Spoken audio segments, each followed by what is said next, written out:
حال و هوای شدیداً گرم تابستونی شیراز این روزا که حتی دما هم تا 45 درجه میرسه، از میدون نمازی ویدیومون رو شروع کردیم و سری به خیابون پرهیاهوی ملا صدرا میزنیم. از جلوی پاساژها و مغازه‌های زیادی میگذریم تا بالاخره به خیابون حکیمی برسیم و در آخر سری هم به خیابون قدیمی باغشا یا فلسطین امروزی میزنیم. شما توی این دما از خونه بیرون میاد یا نه؟ برامون بنویسید.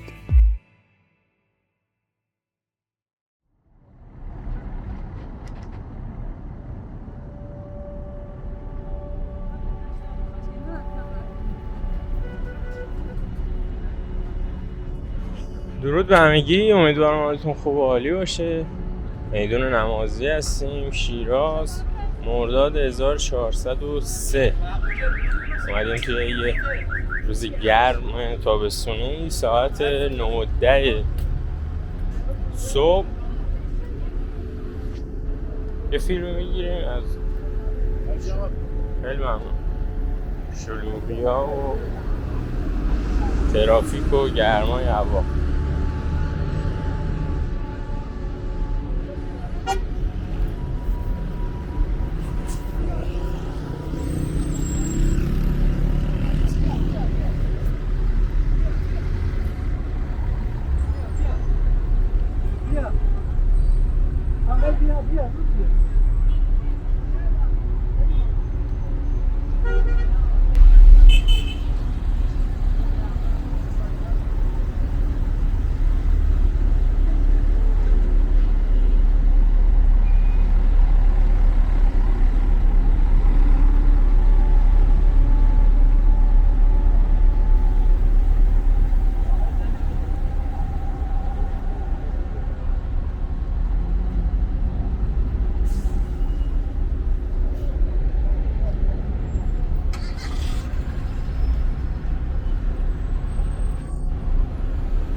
کتابخونه خوارزم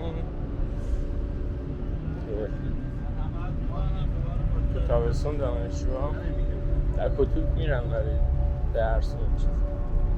البته بازوی دور همی هم هست اونجا، میان فوتبال بازی میکنن، یعنی توی لپتاپ. ولی اگر به من میدادن ایده بده یه اتاق گیم میزدم، میگفتم آقا 3 ساعت 4 ساعت درس بخونید، نیم ساعت 40 دقیقه بیاد بازی کنید. اینجوری تخلیه ذهنی هم میشه. خب بریم به سمت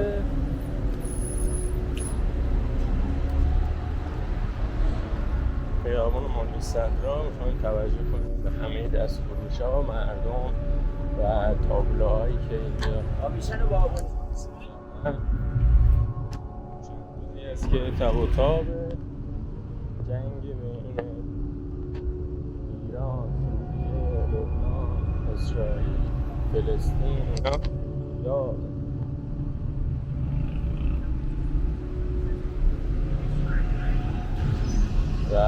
خیلی ها نگرانن. البته من توی تلویزیون مثلا بعضی موقع یه اخباری چیزی ببینم با یه خورده خرسندی خبرها رو میگن که حالا میخواد شروع بشه یه جنگی. امیدوارم جنگی شروع نشه و مردم کشته نشن.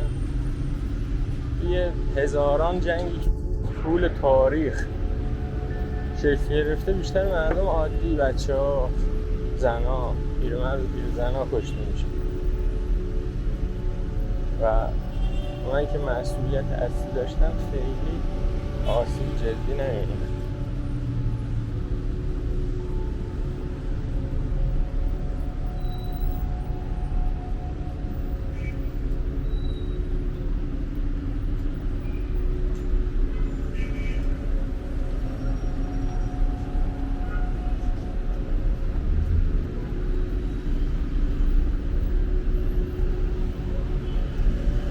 ساعت 9:30 صبح هست. حالا نمیشه گفت توی گرما بهش بگیم صبح یا نه، چون همیشه من صبحی که مد نظرم هست هوای خوبه.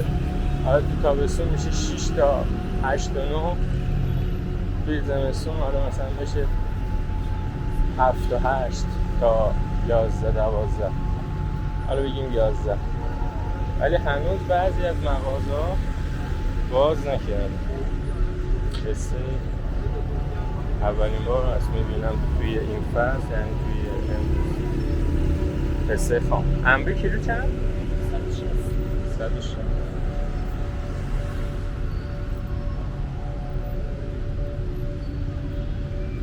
دیروز مغازه میزد 120 تومن، شد 160. دستفروش‌ها باید عموماً ارزان‌تر باشه.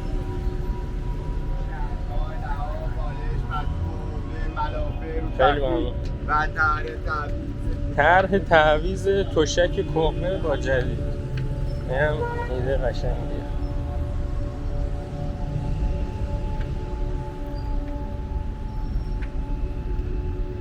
کسی که میخواد فروشش خوب باشه از این کارا میکنه.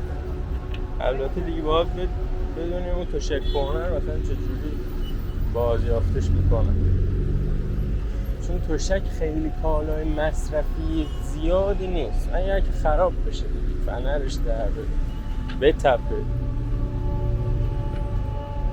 و از قبیل اینجور چیزا. یکی تشک میگیره شاید 10 سال 15 سال اینجور مصرف کنه تا خراب بشه.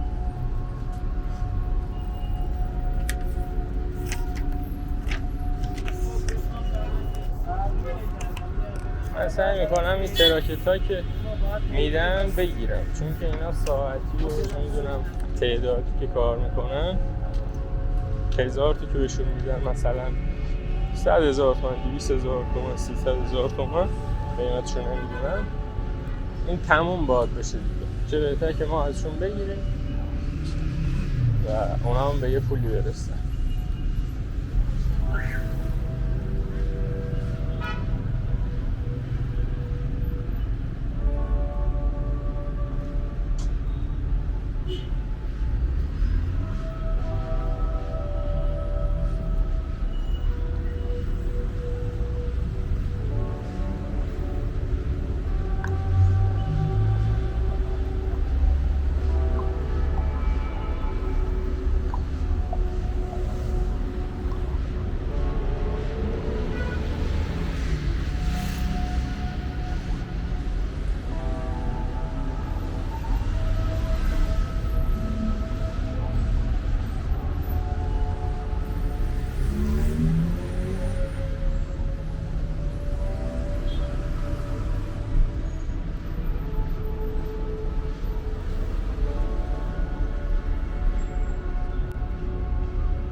اینجا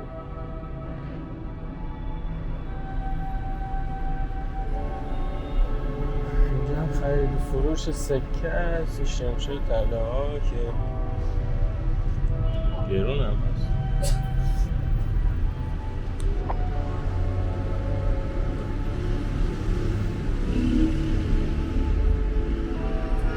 آخرین باری که چند روز پیش دیدم هر گرم طلای 18 عیار 3,500,000.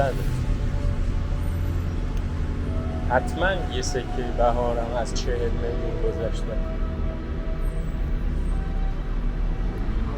دلارم امروز که ویدیو میگیرم تقریبا 62,000 تومان. یه چند ماهی هست که بین 58 60 62 اینجور بگذاریم.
سمت راست میبریم خلیلی.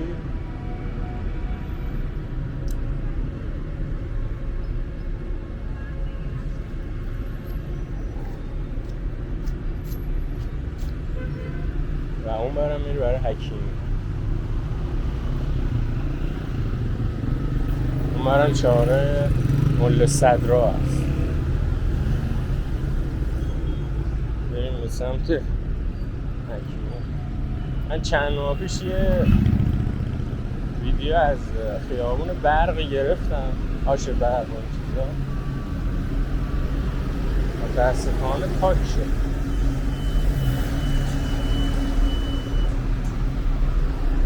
یعنی موقع ادیت ویدیو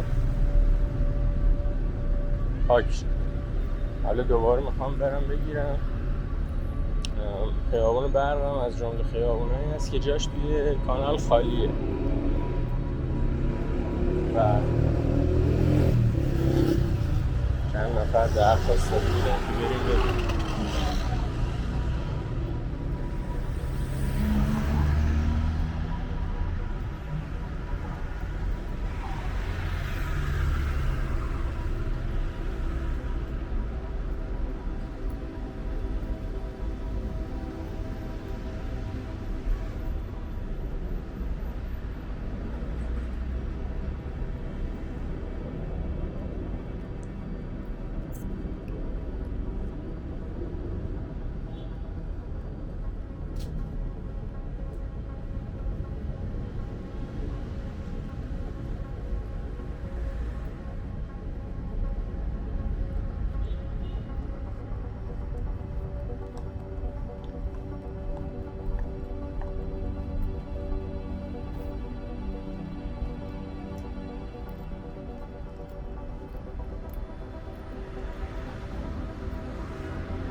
بعضی ها مثلا میان سوال میکنن من که دیگه 40 سال 30 سال 50 سال شیراز نیستم. میگن محمد آقایی شیراز فاضلاب داره یا نه؟ ما که نسل جدید هستیم به نسبت دیگه این سال شاید سوال خیلی پیش پا افتاده باشه، ولی مثلا اونایی که قدیمی هم طبیعی که نداره. بیشتر خیابونا، کوچه ها و خونه های شیراز فاضلاب کشی شده.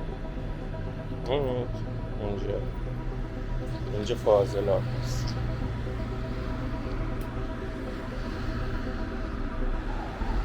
روش هم نوشته اداره آب و فاضلاب شیراز. ولی هنوز هم محله‌هایی هستن که فاضلاب نکشیده شده. حالا چه محله‌های جدید چه محله‌های بافت قدیمی و میانه و اینا، یه بستگی به منطقه‌اش داره. مثلا من 3-4 سال پیش خونه پدربزرگم که توی بافت میانه شهره پولش رو گرفتم فاضلاب بکشم، ولی هنوز نکشیدم. ولی میدونیم که توی برنامه‌ها هست که فاضلاب بکشم. روال قدیم این بود که تو هر خونه یه چاه، 2 چاه چند متری میزدن و حالا فاضلاب میکشیدن و یعنی آب و هر چیز استفاده و دستشویی و این چیزا همه میره اونجا. ولی الان دیگه وصل به فاضلاب مرکزی بیشتر خونه، ولی دارن کم کم میکشن.